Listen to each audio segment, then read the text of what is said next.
बता रहे हैं अतिचारों में कि इनमें से तुम्हारा कुछ भी नहीं, फिर तुम्हारा क्या है? एयत सुवरी रखो, मतलब अपनी जो आत्मा है, एकत्व विभक्त जो आत्मा है वही तुम्हारी है। किसकी गाथा है? समय सार की गाथा। कि एकत्व विभक्त से मतलब क्या?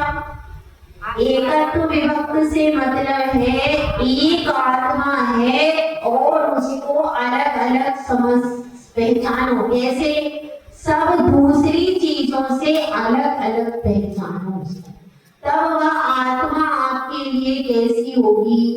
वह दुर्लभ है। किसकी चर्चा दुर्लभ है? एकत्व विभक्त आत्मा की चर्चा दुर्लभ है। बाकी ये सब सुलभ है। कौन कौन सी चीजें? काम भोग बंध की कथा बहुत सुलभ है। कुछ नहीं करना, कोई भी चौराहे पर जाकर के किसी भी अजनबी के पास खड़े हो जाओ, आपको आराम से बता देगा राजनीति में क्या चल रहा है, कौन सी पिक्चर लगी है, और क्या कहाँ किस होटल में अच्छा मिलता है, सब बता देंगे। इसमें कोई अपने को मेहनत करनी पड़ेगी। और नहीं तो मोबाइल में तो सब कुछ, सब होटल की लिस्टें सारा कुछ उसमें मिल जाएगा। तो अपन चाहे तो अपने को ज्यादा मेहनत करने की जरूरत है क्या? और एकत्व व्यक्त आत्मा की चर्चा कहाँ मिलेगी? वो तो गुरु महाराज से अथवा अपन समय सार पढ़े या कोई आध्यात्मिक ग्रंथ पढ़े तब जाकर, और फिर उसके बाद समझ में आने को होना। आत्मा आत्मा कितनी देर बोलेंगे? तो समझ में भी आने को होना चाहिए उस आत्मा को। तो इसलिए इस चीज को समझना है क्या कि एकत्व विभक्त जो आत्मा है,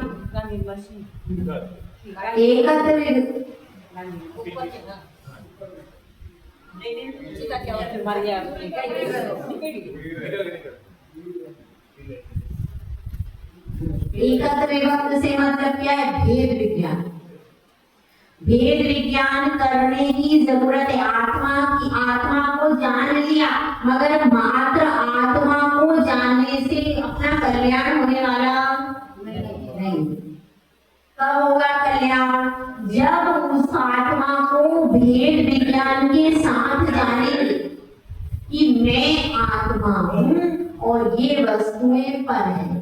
जब हम ऐसा जानेंगे तब जाकर के कल्याण होगा। केवल आत्मा को जानने से कल्याण कभी भी होने वाला क्यों नहीं होगा? इसलिए नहीं होगा क्योंकि यदि हम केवल आत्मा को जानते हैं तो क्या होगा? सिर्फ ज्ञान में आएगा वो आत्मा। लेकिन अगर हम ये मानेंगे कि मैं आत्मा हूं और ये वस्तुएं अलग अलग हैं, तब जाकर के कहीं उस आत्मा का जो रहस्य है वो आपको प्रकट होगा। तो केवल आत्मा का ज्ञान, हाँ भाई मैं जीव तत्व हूँ, ज्ञान दर्शन चेतना हूँ, इतना नहीं, उससे अपनी सारी पर वस्तुओं को अलग अलग करो। जब तक आपने अलग नहीं किया तो दूसरी वस्तुओं को अपनी आत्मा से अलग नहीं किया, तब तक आपको भेद विज्ञान होने वाला नहीं। इसलिए इस चीज को बता रहे हैं। और यहाँ पर प्रकरण क्यों लिया कि विषय भोगों में मन बार बार जाता है। यहाँ तक कि हम त्याग करके सोए तो भी सपनों में क्या आ जाता है? भोजन कर रहे, आता है कि नहीं? आता है।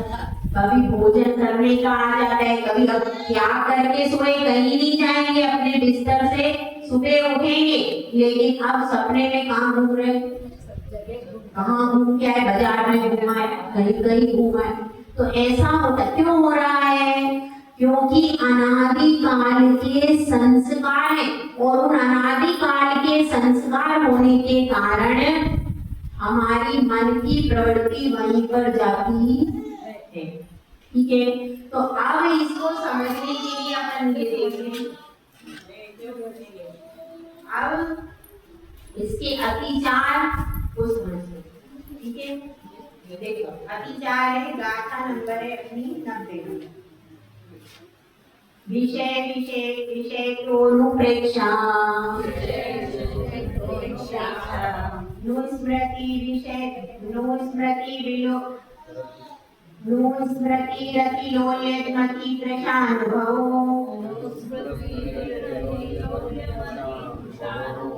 भोगोपभोग परिमाण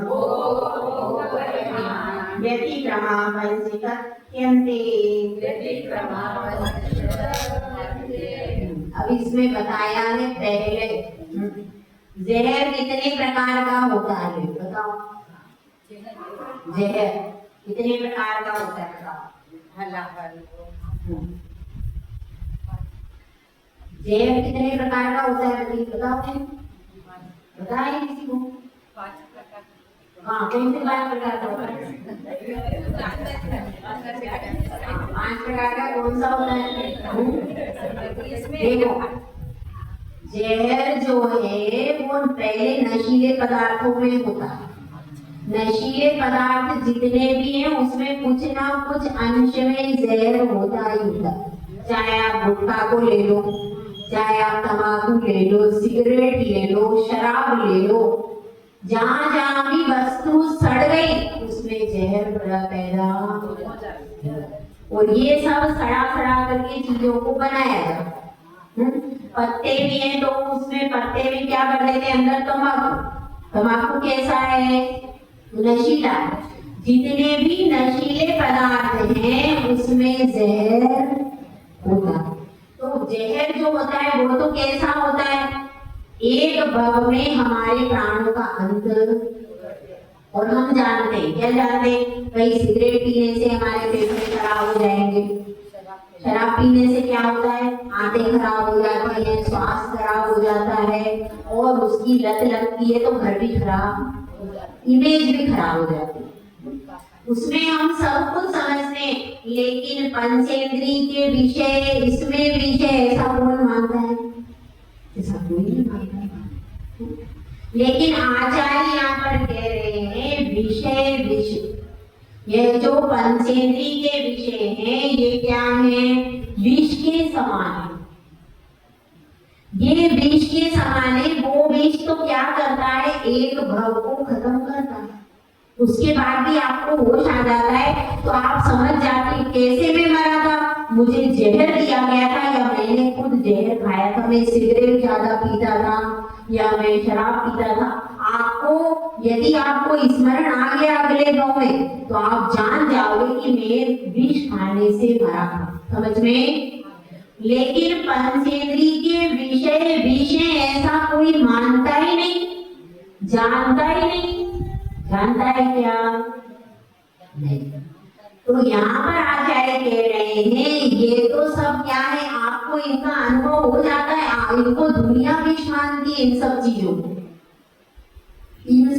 चीजों को दुनिया विष रूप मानती है। लेकिन पंचेंद्रिय के विषय भोग तो आपको भव भव में आपके लिए आपके जीवन को नष्ट कर दे।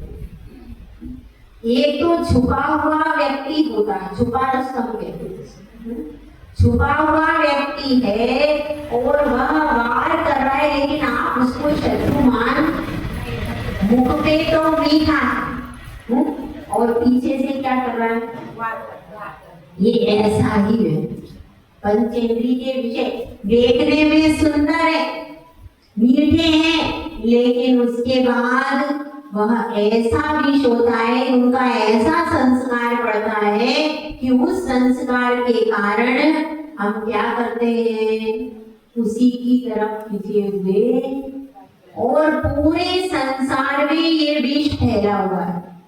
पूरे संसार में ये विष ऐसा फैला हुआ है कि कोई भी इस विष को विष मानने को तैयार नहीं। इसलिए क्या होता है? सब लोग इनकी तरफ खींचे चले जाते हैं। और इसका संस्कार कितना गहरा होता है इस संबंध में एक कथा। एक राजा था। वह राजा घूमते घूमते गया और वहां पर सैनिकों के साथ में था, लेकिन अब क्या हुआ? सैनिकों से बिछड़ गया, जंगल में बिछड़ गया। अब उसने एक जगह क्या मांगा? शरण मांगी कि मुझे रात बिताने के लिए शरण दे दो। तो उन्होंने कहा नहीं, यहाँ तो शरण नहीं मिलती, उधर चले जाओ, वहां तट के पास में आपको शरण मिलेगी। तो वह तट के पास में जाता है, नदी का किनारा था और वहां पर जाता है तो वहां मछुआरों की बस्ती थी। तो अब वह सोचता है कि मैं कैसे जाऊं, तो तभी वहां पर एक कन्या उसको दिखती है। तो वह कन्या कहती है, उसको भी दया आ जाती है कि भाई इतनी ठंड है, राजा है, कैसे रहेगा। तो वह कहती है कि आप हमारे घर में अतिथि बन करके आ जाओ। अब संयोग की बात है, वो राजा घायल भी हो गया था, वहां पर घायल भी था, और घायल होता है और वहां पर रात में रुक जाता। अब क्या होता है, अब घायल था तो अब क्या करते हैं, उसके मछुआरे की जो कन्या थी वो उसका उपचार भी करती है, और उपचार करती है तो राजा उसकी सेवा से प्रसन्न हो जाता है। और प्रसन्न हो जाता है तो वो मछुआरे की जो कन्या थी उसके पिता से कहता है कि मुझे इसका हाथ दे दो। जब इस प्रकार से कहता है तो उस मछुआरा भी राजी हो जाता है, उसको क्या परेशानी थी, वो राजी हो जाता है और उससे विवाह करके उसको ले आता। ठीक है, अब थोड़े दिन रहती है, 2-4 दिन में वो तो बहुत बीमार हो जाती है। अब सब लोग पूछते, बड़े बड़े वैद्य बुलाते हैं, सारे उपचार करते हैं, लेकिन वो कन्या ठीक ही नहीं होती। अब क्या करें, तो वैद्य कहते हैं भाई मायके में तो सही रहती थी, हाँ मायका में तो पूरी स्वस्थ थी वहां पर, तो आप ऐसा करो मायके भेज दो थोड़े दिन के लिए। मायके भेज देते, अब मायके आके वो स्वस्थ हो जाए और वहां पर ससुराल में जाए तो बीमार पड़ जाए। अब क्या करें, तो फिर राजा वैद्यों से पूछता है कि भाई ये क्या कारण है, ये मायके में जाती है तो स्वस्थ हो जाती है और ससुराल में जाती है तो बीमार हो जाती है, ऐसी क्या कारण है। तो फिर वैद्य जी कहते हैं भाई इसके संस्कार कैसे हैं, आप लेकर के तो आ गए इसको राजमहल में, पर ये राजमहल का वातावरण और इसके मायके का वातावरण अलग अलग है। जो जहाँ के वातावरण का होता है उसको वैसे ही वातावरण चाहिए रहता। अब इसका जन्म 15-16 साल तक कहाँ हुआ, किस वातावरण में हुआ, तो वहां पर मछली का जो वातावरण था, जहाँ पर मछलियां रहती है, इस तरीके का जो नदी का वातावरण था, तो वह जो दुर्गंध है, उस दुर्गंध का इसको इतना अभ्यास हो गया है कि उस दुर्गंध को ये सुगंध मान के बैठी है। और आपके राजमहल में दुर्गंध है ही नहीं, मछलियों की कहां से आएगी, यहाँ वो दुर्गंध नहीं है, यहाँ तो सुगंधित है, सब कुछ सुगंधित है, सारे इतने अच्छे अच्छे पकवान है, पर इसको कुछ अच्छी चीज नहीं लगती। तो इसी तरह से हम भी कि हमको क्या मिल रहा है, यहाँ पर जिनवाणी का अमृत मिल रहा, इतने अच्छे कुंथुनाथ भगवान मिल रहे, लेकिन अपना मन थोड़ी देर के लिए तो वहां जाता है, बाद में घर के कूड़े पे ही चला जाता है। बाद में फिर से वही विषय वो याद आने लगते। जैसे वो कन्या थी तो उसको ससुराल में क्या होता था, सिर दर्द होता था, ऐसे आप मंदिर में जाते हो, स्वाध्याय करते हो तो नहीं है, और मायका मतलब आपका घर, तो घर में जाते हो तो स्वस्थ हो जाते हो, मंदिर में आके अपने स्वाध्याय और अपने को नहीं जा रही है, मेरा सिर दुख रहा है, मेरा पेट दुख रहा है, और अभिषेक का कह दो तो कुछ लोगों को परेशानी होती है, होता है ऐसा। तो ऐसा तो क्या है, अनादि काल के संस्कार वही विषय भोगों के पड़े, तो खाने पीने में इसी में अपना मन बार बार चला जाता है। तो अब अपन पढ़ते इसके आगे जाते हैं, विषय तो रूपरेखा, मतलब जो विषय हमने भोगा है उसका बार बार चिंतन करना, जो हमको, और भावना बना, अनुप्रेक्षा का अर्थ क्या है, भावना बना, ये विषय वो मुझको मिल जाए, ऐसी बार बार क्या करना।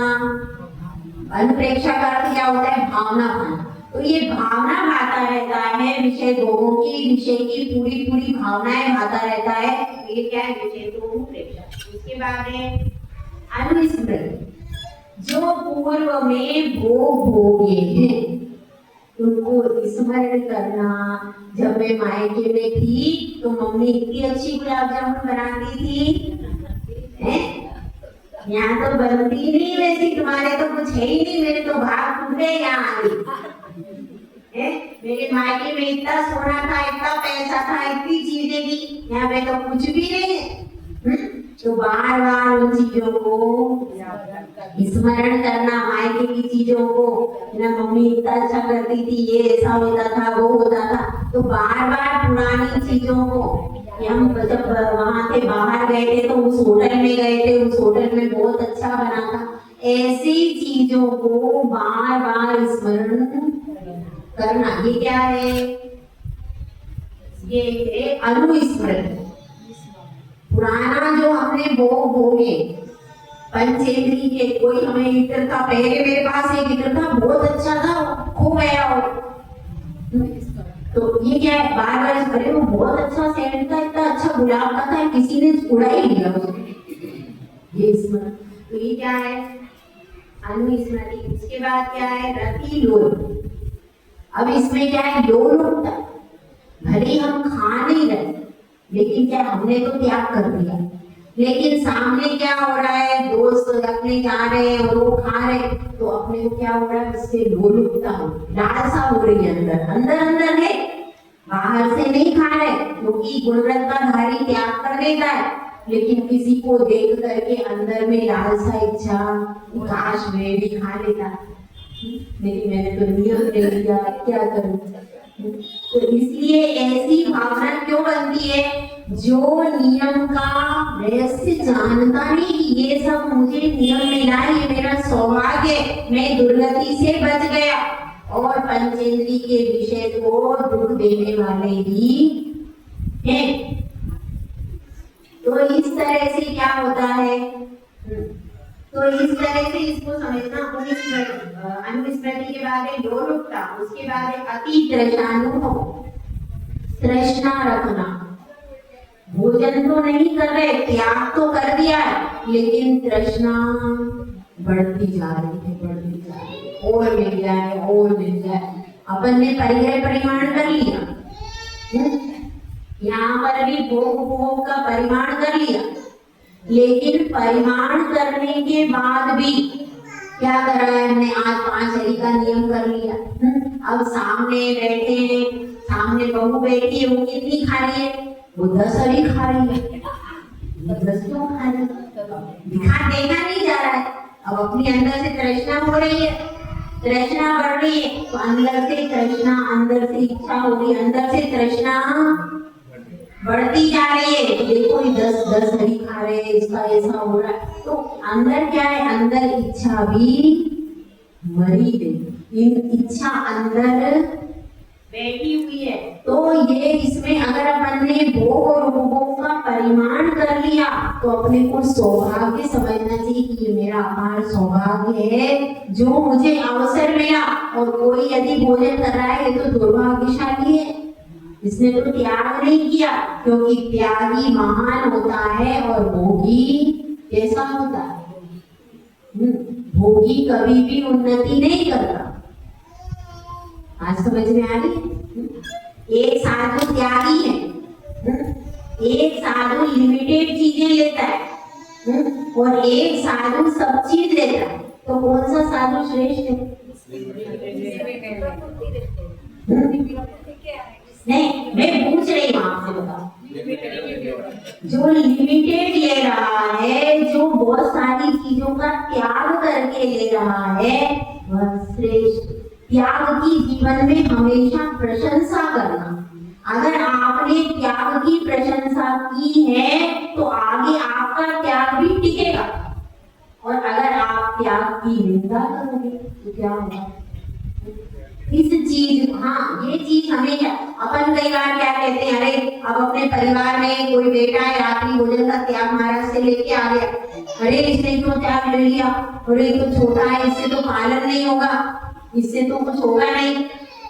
और क्या करते हैं? उस बेटे को डोमिनेट करते, तो क्या होता है, अब वो पालन करना भी चाहेगा तो आपने क्या कह दिया, अरे नहीं होगा, इससे तो नहीं होगा, और उसका त्याग जबरदस्ती या तो छुड़वा देते हैं या उसको इतना मन में कर देते, कोई बात नहीं अब तू छोड़ दे, कोई बात नहीं, वो तो तूने भूल में ले लिया है, अब तू छोड़, अब तू रहने दे, उसको या तो खुद छोड़ देता है या आप उसको छुड़वा देते। तो ऐसा नहीं करना, किसी ने त्याग लिया है तो अपन को प्रशंसा करना, उसको रास के बताना, भाई ऐसा कर ले, ऐसा कर ले, इस तरीके से कर ले ताकि उसका त्याग निभ जाए। इस बात का ध्यान रखना चाहिए। तो यहाँ पर यही बता रहे, आज हमारा गुणवत्ताधिकार पूरा हो गया। आज गुणवत्ता, कल से शुरू होगा शिक्षा वृत्ताधिकार। आज गुणवत्ताधिकार पूरा हो गया है। तो जो जो हमारे साथ यहाँ चल रहे, वो देखो ये नियम कोई कठिन, ये नियम सब ले सकते हैं और बाद में हम इसकी डायरी, आप बात कर रहे थे, बाद में बनवाएंगे। जब शिक्षा वृत्ताधिकार पूरा होता है, प्रतिमा पूरी होती है, उसके बाद में उसको डायरी को हम अलग से बनवाएंगे, इसीलिए उसके लिए घाई नहीं करना। ठीक है, तो अभी गुणवत्ता अधिकार में अपन ने क्या सीखा, गुणवत्ता की परिभाषा याद है किसी को? बताओ, गुणवत्ता किसको कहते हैं?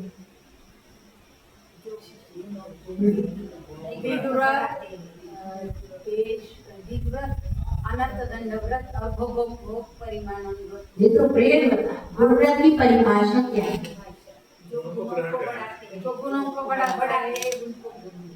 जो अनुव्रतों की रक्षा करते हैं